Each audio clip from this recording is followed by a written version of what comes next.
Sikwamukele indabeni zehora lokuqala emini sibingelele nakuwe osibuka ohlelweni lwethulusha lozokusakaza iDTT lezi indaba nizethulelwa usakhiwo ngokwasokhela naze ezinohlonze emini nje. The evidence that was given in a trial within a trial of a specific witness be injected, be transplanted in the main trial. Liqhubeka namhlanje icala lokubulawa kaSenzo Meyiwa ngemva kwesinqumo sejaji mayelana nezincwadi ezifungelo zokuvuma ke icala zomsolo wokuqala nowesibili. Public land is not a commodity to be privatized and traded with in government. Umholi weqembu iGood Party uPatricia de Lille uzokwethula umqulu wezethembiso zokhetho waleli qembu eRivonia eGoli kusasa.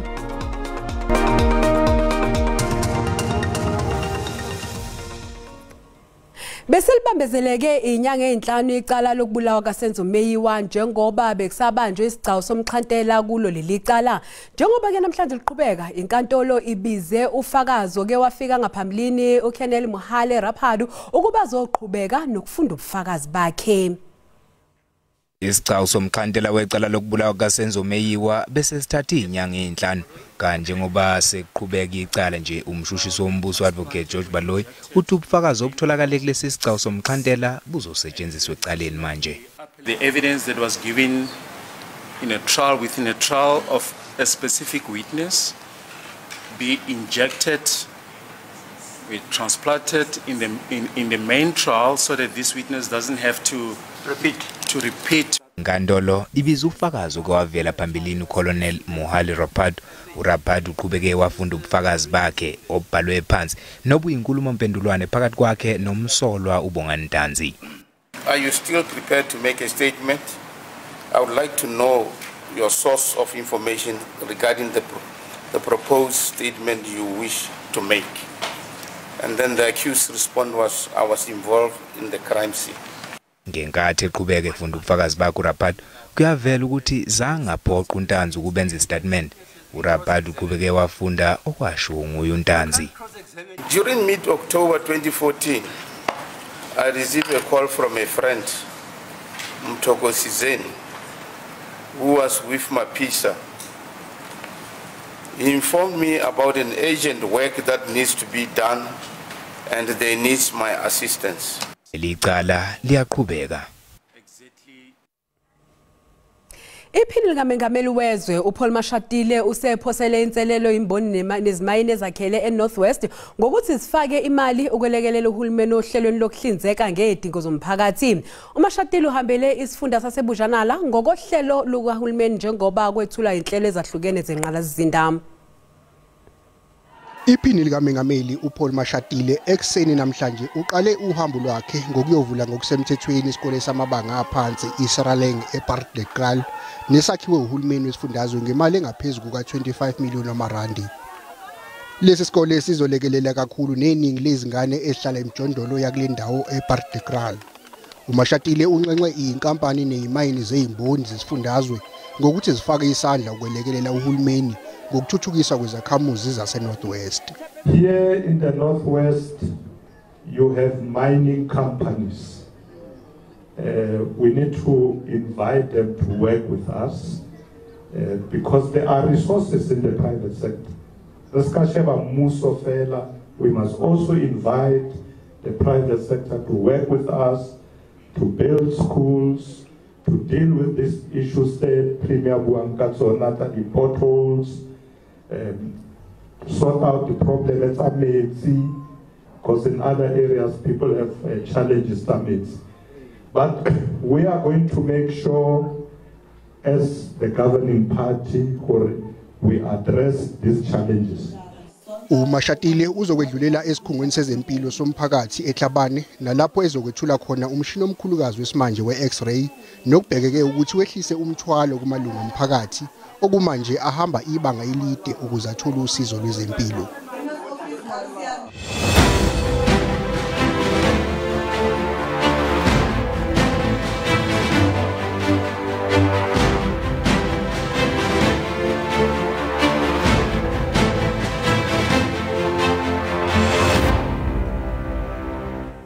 Ungqongqoshe ofisi likamengameli uKhumbuzo Ntshabeni uthi ababhekele ukuhlonishwa komthetho kuleli bazothathela inyathelo labo abasongela izakhamuza kuleli ngezenzo zodlame. Ubephendula umbuzo ngokuthi ikhabinethi lizidingidile yini insongo zodlame ezenziwe yiqembu MK uma kuwukuthi lenhlangano ayivele ephepheni lokuvota okhethweni oluzosingathwa ngoNhlaba.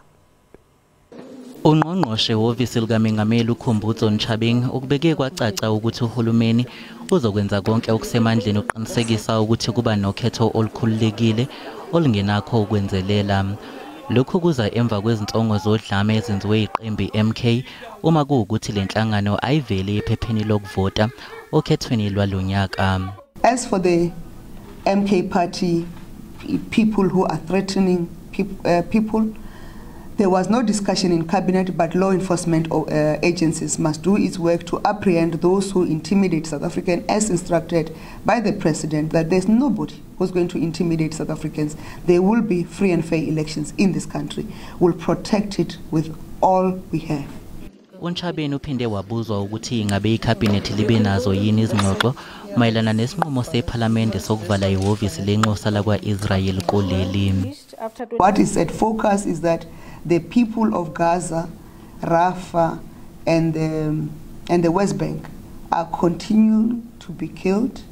They are continuing to be staged by the Israeli government. Uphinde wagcizelela isimemezelo sikangqongqoshe wamabhizinisi wombuso uPravin Gordhan mayelana nesivumelwano sokudayiswa kwe-SAA dayiselwa iTakatso Consortium, nalapho uNtshabeni ethe uhulumeni uqinisekisile ukuthi iSAA izokwazi ukuzimela ngokwayo isikhathi esanele. Izokuthula umkhankaso wayo wokhetho iGood Party ngempela sonto njengoba umholwele liqembu Patricia de Lille lindele ukuthi ethule umqulu wabo wezethembiso eRivonia kusasa. iGood Party inehlale imbili kuphela eParliament likazwelonke. Okhethweni lwango-2019 iGood Party yathola isibalo samavoti akwazi ukuyinika izihlalo ezimbili nje vo kuzwelonke. Leli qembu elisungulwe ngo-2018 emva kokushiya kukaDe Lille njengelungu le-DA lithola ukwesekwa kangcono eWestern Cape. Nokuyinto abaholi beqembu abafuna ukuyiguqula njengoba umkhankaso wabo wokhetho bezoqala eGoli kusasa.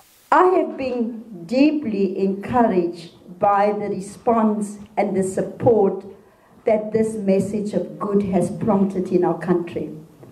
As I said, I wanted good South Africans, men and women, young and experienced, of all races, to step forward to lead our country. Odabeni oluphathelene nephuzu lokubuyiselwa komhlaba, iGood Party ithi udaba lolu ongafanele olusingathwe ngokuxhamazela, kodwa lidinga ukukhulu ukucophelela. We start from the position that public land is for the public good.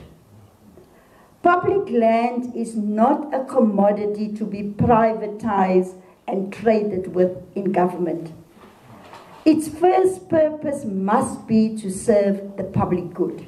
Leli qembu linethemba ngokuthi lizokwazi ukuzakhela ugazi nokwethenjwa abavoti baseNingizimu Afrika uma sebezwile lokho ongamaphuzu abawaqukethe kumqulu wezethembiso zeqembu. IFP ithi ukunqoba kwayo ukhetho lokuchibiyela kwamawadi amathathu eNewcastle enyakatho yaKwaZulu-Natal kuzonyisa uzinzo emkhandlwini. Lezi khundla zavuleka emva kokusula kwamakhansela amathathu eANC.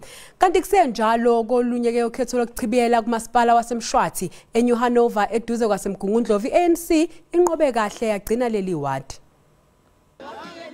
IFP ijabulela ukunqoba olunye ukhetho lokuchibiyela kwaZulu-Natal futhi leli qembu selihlwithe igceme eziyishumi-nanhlanu kwi-ANC ngemuva kokhetho lohulumeni wasekhaya luka-2021.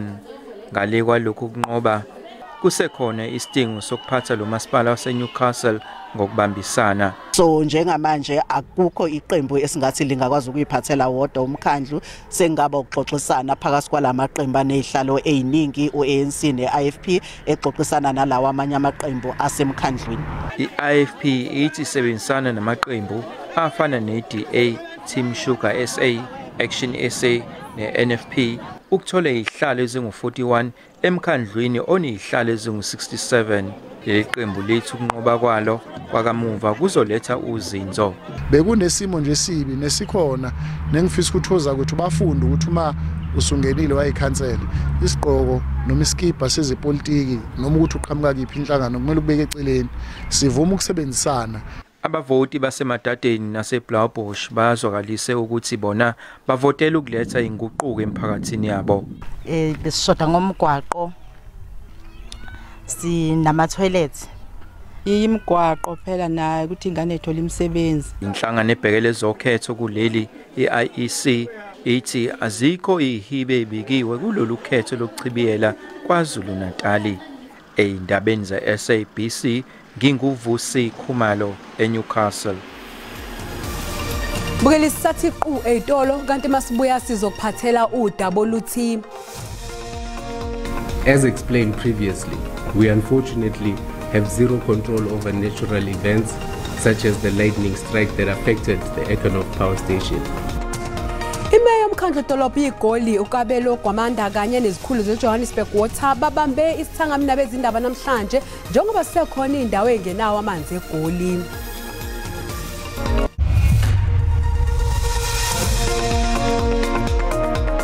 Bukela sikubingelele sikwamukela uma ngabe usanda ngena odabeni oluhambe phambili besibike ukuthi leqhubeka namhlanje icala lokubulawa kaSenzo Meyiwa ngemva kwesinqumo sejaji mayelana nezincwadi ezifungelwe zokuvuma icala zomsolo wokuqala nowesibili. Bukela sikhumbuza ukuthi lezi ndaba zikhona ku YouTube na ku SABC Plus ngena kuzo uzicinge ngamagama athi SABC izindaba na kanjani uzozithola. Inkantolo yemanje seThekwini ihlehlisele umsombuluko ozayo ukulalelwa kwesicelo sebhayili sabasola abahlanu kwaba isikhombisa abasolwa ngokuba nesandla ekubulaweni komculo hip hop uKenan aka Forbes nomngane wakhe uTibelo Tips Mutswane. Ake sikhulume ke kabanzi ngokuthi ke yini ehlalulile kakhulukazi khona la inkantolo sizwile ke ummeli omele ke ummangalelwa wokuqala khona la ekhuluma ke ngokuthi kungani lo mmangalelwa kumele anikezwe ibhayili. Okay, namhlanje sibona abamangalelwa ababili bacela ibhayili. Sabona futhi abathathu bathi abekho ready ukuthi bangaqhubeka nesicelo sabo sebhayili namhlanje bazoze babuya on the next appearance ba decide khona ukuthi bayasifaka noma bayama. Kodwa into ebaleka kakhulu esizwile namhlanje sibonile abameli balaba ababili basebenzisa ama affidavit noma istatement ezifungelwe ukuba bachazele inkantolo eyintweni eziningi abayibalulile ukuthi ezibizwa ngokuthi ama exceptional circumstances babalulile ukuthi ngokwabo nabameli babo bayavumelana ukuthi what we call the interest of justice ayavuma ukuthi bangadedelwa ngesicelo sebhayili. Kodwa futhi uma ubheka uyabona ukuthi bobabili banezinto ezicishe zifane inkantolo ezoyibheka ngasekugcineni okufana nokuthi bonke banamacala abawahambayo ngaphandle kwaleli cala. So leyo nto ingahle ibhekwe inkantolo kabanzi uma inkantolo ithatha isinqumo sokubadedela ngebhayili. Loke bekungu Abigail Ngobeni obekade ke esichazela kabanzi ukuthi ke yini ehlalulile kulona ke leli cala ke labamangalelwa abahlanu ababandakanyeka ke kuyicala ke lakhe umnomzane ke aka siyazi ke ukuthi njengamanje isicelo ke sebhayili salaba abanye abathathu sizoqhubeka ke ngomsombuluko ozayo ngizibuyisela intambo kuwe. Ikomiti elibhekele ukuziphatha kwamalungu ePhalamende lithole amalungu ayishagalolunye EFF enecala lokuphula umthetho wePhalamende ngokuphazamisa uMengameli Cyril Ramaphosa enkulumeni yakhe yokwethula umhlahlandlela wemali ngo-2022. Cala lokushaya indiva umthetho wePhalamende futhi bazojeza ngokumiswa emsebenzini yabo yePhalamende noma bekhokhe inhlawulo. Lawo amalungu ePhalamende eEFF uNatasha Nhlangwini weAnthony Matumba, Isaac Mafanya babalwa amathulelwa Paul Nita Marius naLady Chiwa Sinawo Thambo kanye noyeliswa yako. In my respectful submission, I request the honorable committee members to find all these 8 members guilty, as well as Honorable Thambo, who is the 9th one. Ummeli walamalungu uthi sijezwa sitholile sinabo ubulungiswa asijwayelekile futhi sisetshenziswa uma kuza kumalungu eEFF kuphela. There is absolutely nothing wrong with saying we could have done better. And the solution to it is to not punish the EFF members and at the same time exonerate the AA members. Nokho ikomiti liyavumelana nalesi sinqumo sokuba batholwe benecala kanye nesijezo. The penalty with respect to Honorable Thambo is 30-day suspension without remuneration. Penalty with respect to Honorable Montwedi, 30 days suspension without remuneration.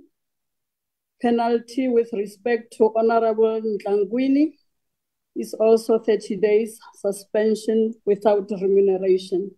Amanye amalungu e-EFF uMarius Uchiwa, uMathumba kanye noMathulelwa bazohlawuliswa imali engangomholo wenyanga. Uyakho noMafanya bona bazojeziswa ngenhlawulo engangomholo wezinsuku eziyishumi-5. Isishingishane esibizwe ngoPhilippo Sidale umonakalo omkhulu enkomazi eMpumalanga. Khahlamezeka amadolobha amancane ayisithupha kwathi izindlu ezevile ekhulwini ezigodini ezimbili zacekeleka phansi. Babalelwa kwabathatha abantu abalimele baphuthunyiswe esibhedlela. Imindeni eminingi ezigodini eziyisithupha enkomazi esifundazweni eMpumalanga isale ingenandawo yokufihla ikhanda ngemuva kweshingishane uPhilippo. Ulaqala nje bekulithu bekathi kahle nje. Lingumkhemeso nje bengasiyona bena kakhulu. Kodwa nje emva kwesikhashana sila endlini sabona kwangathi kuvela imbane lemikhulu nekuduma lokukhulu. Emva kwaloko sabe sesibona sekuphakamile. Eminye imindeni ilahlekelwe yikho konke kanti ayazi ukuthi izothathani ihlanganise nani. Bathi bona badasiza vele kakhulu. Nanyaso ngilinze bonke banqeze kuba bude vele lendawo khona. Bantu bamnyama abaka esikolweni. Abaka imabhuko athambile. Angaluzi vele indawo yabo. Umasipala wasenkomazi uthi bahlaziya umonakalo njengoba kunqamuke ugesi kwasiphuka nezihlahla.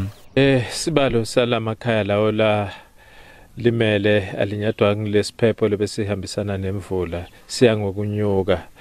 Sesigijima ku185 kwanyalo kulawo lesisawabonile ngoba sisachubeka nalolu phenyo sisavakashela nalalamanye ema-villages lapho besingakafiki khona. Kepha ke msakade angisho nje ukuthi kuliqiniso ukuthi lesimo lesibukene naso sibucayi kakhulu. Sidinga i-intervention yawo onke ema-stakeholders lokufaka khona phakathi i-national government kanye ne-provincial government.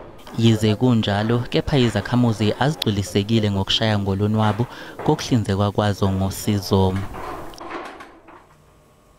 Imeya yeGoli uKabelo Gwamanda ibambe isithangamisa bezindaba ihambisana nabe Johannesburg Water ukuchaza ngembangela yokuhamba kwamanzi endaweni ezihlukene eGoli kuleli sonto neledlule. Imeya yomkhandlu iGoli uKabelo Gwamanda ithi kuleli sonto ibe nemhlangano eminingi nobuholi beJohannesburg Water kanye namakhansela omkhandlu bezama ukuthola isixazululo sezindawo ezisanenkinga yamanzi. We worked with councillors in terms of coordinating water tankers as well as continued providing emergency water supply in the Linden and Blugori supply zone. The following areas have started recovering water. The areas of Blugori, parts of Darrenwood, Robindale, and some parts of Ferndale. uGwamanda uthi ke zikhona indawo amanzi asebuyile kuzo eRandburg kodwa uthi kulezi amanzi angakobuyi kuzo na kanjani azobuya namhlanje noma kulempela sonto njengoba ithimba labo limatasa lizilungisa. As explained previously, we unfortunately have zero control over natural events such as the lightning strike that affected the Econof power station. Kusenjalo umqondisi weJohannesburg Water uchithe izinsolo ezizungeza enkundleni zokuxhumana mayelana nembangela yokungabibikho kwamanzi. What I hear recently is that is it the valve that was causing no water for the period of 10 days. It is not the valve that was causing no water for the period of almost 10 days. As I've indicated, there was a major outage which were able to resolve the issue of supply in the main by Friday, but this other system could not recover. uGwamanda uxolisile kuzakhamuzi ngokuphazamiseka ezikutholile ngokuhamba kwamanzi waphinde waqiniseka ukuthi kulezo zindawo amanzi angakobuyi kuzo imiphakathi izokwaziswa ngazo zonke inhlelo. I-Old Mutual isigcine isihlinzeka ke inkantolo ngemniningwane eholele ekutheni ingasikhokhi isikhwama sempesheni lokhu kuzemva kokuthi udaba lwe-Old Mutual lukela abasemathene einkundleni zokuxhumana. I-Old Mutual ithi ayizange yazisa ukuthi ikhasimende besedihlukanisa ifindo lomshado ngenkathi lithatha umhlalaphansi nokuthi ngenkathi lithatha umhlalaphansi ingxenye ethile yemali lanikezwe esandleni kwasala empesheni. Inkampani ithi bophezwe umthetho ukulandela inqubo ngaphambi kokukhishwa kwemali. Pre-retirement divorce orders can entitle non-member spouses to a portion of pension assets in a lump sum, and these would be taxable if they were withdrawn in cash. This is what Mrs. Molefe would be entitled to pre-retirement. I-Old Mutual ithi yenza okusemandleni ayo ukumelana nokugxekwa kwayo enkundleni zokuxhumana. Iphinde yathi siyimfihlo izizathu esenza ukuba ithathe isikhathi ukuphendula, kanti manje angeke sakwazi ukuthula nje. You know, there is information that is private and clearly private under POPIA. We have ensured we don't breach that. There is also information about customers that I suppose a normal person would expect that a respectful company does not discuss in the public domain. And I think divorces are often traumatic experiences for families and certainly not something that they'd want publicly talked about. Ensukwini eziyisikhombisa ezedlule, intengo yamasheya e-Old Mutual iyaba ngcono ngamaphesenti angaphezulu kuka 1.3.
Bukeli sisibeka lapho ke indaba zehora lokuqala emini siyabuya futhi ngehora lesikhombisa sobe sagiya ngalo Olga Magebe yakwasokhela lenkosazana uManzuza umshazi kanoyishada kamaqhoboza kuze kube ngokuzayo isale kahle.